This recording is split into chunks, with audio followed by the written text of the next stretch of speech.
Welcome to footballgameplan.com, where football makes sense. I'm Memory Hunt, the czar of the playbook, and we're kicking off the 2013 NFL season by previewing the AFC North. We're going to hand out our all-conference team. So let's start off by naming the starting quarterback on our list. Ben Roethlisberger is still one of the best quarterbacks in this league, and last year, despite not making the playoffs and finishing with an 8-8 season, he had one of his better years for the Steelers. 26 touchdown passes, only 8 interceptions, and completed over 63% of his passes. And even though they lose Mike Wallace in the offseason, I still expect Big Ben to put up huge numbers this season.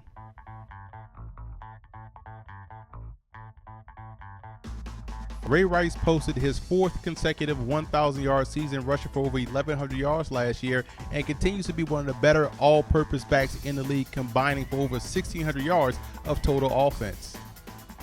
Despite nagging injuries all season long, Trent Richardson was a very productive player as a rookie for the Cleveland Browns. He finished the season with 51 receptions and almost 1,000 yards on the ground. I look for him to reach over 1,300 yards this season on the ground, as he's going to be matched up with Norv Turner, who knows how to get the most out of his running backs.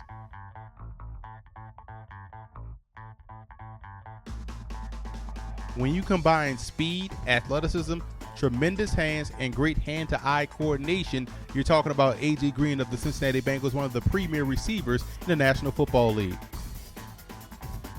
Josh Gordon burst onto the scene for the Cleveland Browns as a rookie, leading the team in receiving yardage with over 800 and boasting a healthy 16.1 yards a catch, and also led with 5 receiving touchdowns.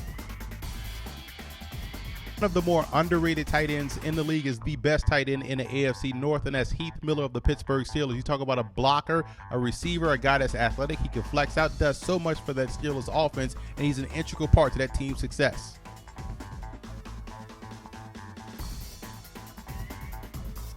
Joe Thomas did a great job last year protecting the blind side of rookie quarterback Brandon Wheaton, but what would you expect from a guy that's a 6-time Pro Bowler and 3-time first-team All-Pro?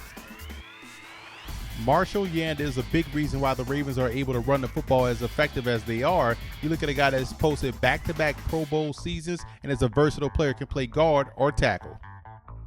Marquise Pouncey has made the Pro Bowl every year he's been in the league, and he has only a short 3-year career, but you can legitimately make a case for him being the best center in the game. Speaking of an impactful rookie, Kevin Zeitler of the Cincinnati Bengals stepped in nicely at that guard position and did a great job not only in the running game but also in pass protection. Not necessarily on the blind side, pun intended, but on the right side, Michael Orr is an anchor in a running game, sealing the edge and also doing a great job in pass pro. Andrew Hawkins is our all-purpose player on this offensive team, and you look at what he did last year for the Cincinnati Bengals. He was instant offense. They utilized him all over the football field, throwing him bubble screens, quick screens, dragging him across the field, even in the backfield. Every time he touched the football, something spectacular happened, and that earned him a spot on our list. Take a look at our second team, preseason all-conference team for the AFC North. You see the Super Bowl winning quarterback Joe Flacco. I could care less what you say. Give me a guy like Joe Flacco on my team any day of the week. And some great talent as well. You look at the offensive line. These guys could easily be starters on this first team. Very good group of guys up front. Travis Benjamin, an all-purpose player. 2 valuable players from the Ravens, Torrey Smith and Dennis Pitta. Antonio Brown should have a huge season this year, as well as Jarvis Green Ellis for the Cincinnati Bengals. And Bernard Pierce had an outstanding rookie year as the backup to Ray Rice. Should garner more carries this season.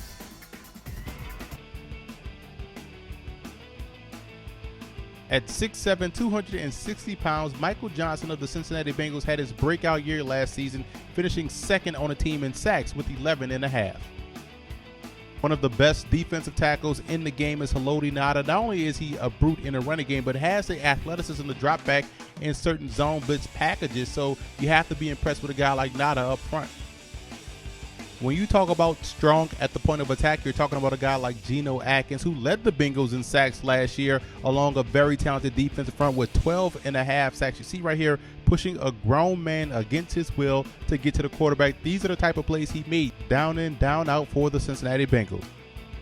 Newly signed Chris Canty, coming over from the New York Giants, will help bolster the defensive front for the Baltimore Ravens. This is the guy that's very active at the line of scrimmage with pass breakups, tackles in the running game, and also getting to the quarterback.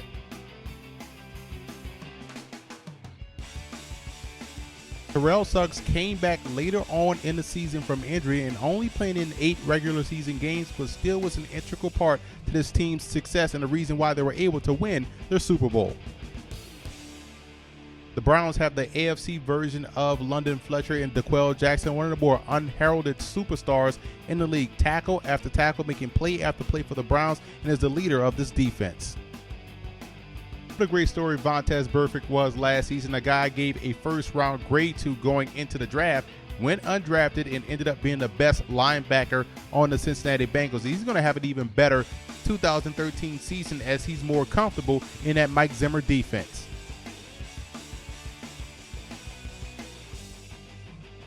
Receivers have a tough time with Ike Taylor week in, week out because of his physicality at the line of scrimmage. And you talk about a guy that's improving ball skills, makes him an even better player as he's getting older. Joe Hayden embodies everything that you want in a cornerback. He has the quickness, he has the forgetfulness, you have to have short memory, he has the ball skills, and he also has the instincts that made him one of the top players taken in the 2010 draft. The Pittsburgh Steelers defense is completely different when Ryan Clark is not out there. You talk about a guy that doesn't play like he's 33 years old and entering his 12th football season. The strong safety TJ Ward of the Cleveland Browns makes our first team all-conference list as a guy that's an instant intimidator back there in the secondary, and I think this year will be the first time he makes the Pro Bowl.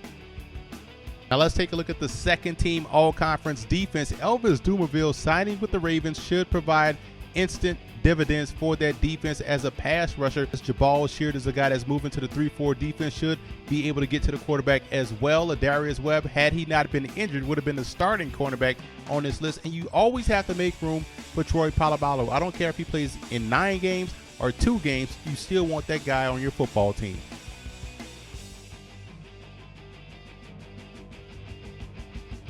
Sean Sweetson was named AFC Special Teams Player of the Week twice because of his clutchness and what he was able to do for the Pittsburgh Steelers. Also deadly accurate, hitting on 28 of 31 attempts.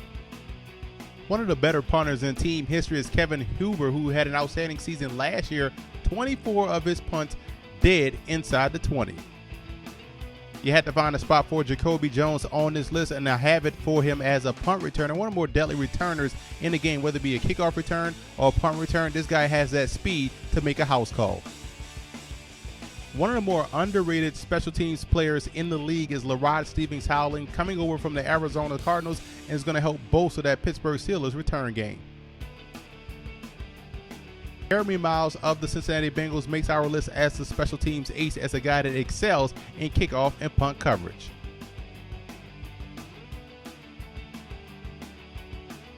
Key offensive rookie in the AFC North will be Kyle Juszczyk of the Baltimore Ravens, whom they drafted in the 4th round out of Harvard.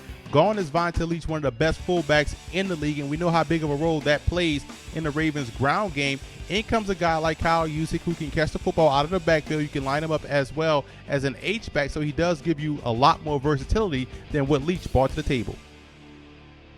Key defensive rookie in the conference will be Jarvis Jones out of Georgia, who landed with the Pittsburgh Steelers. Once again, the rich get richer. A guy that fell down in the draft, productive football player throughout the course of his career. The Pittsburgh Steelers got themselves a steal, and he should pay huge dividends from day one.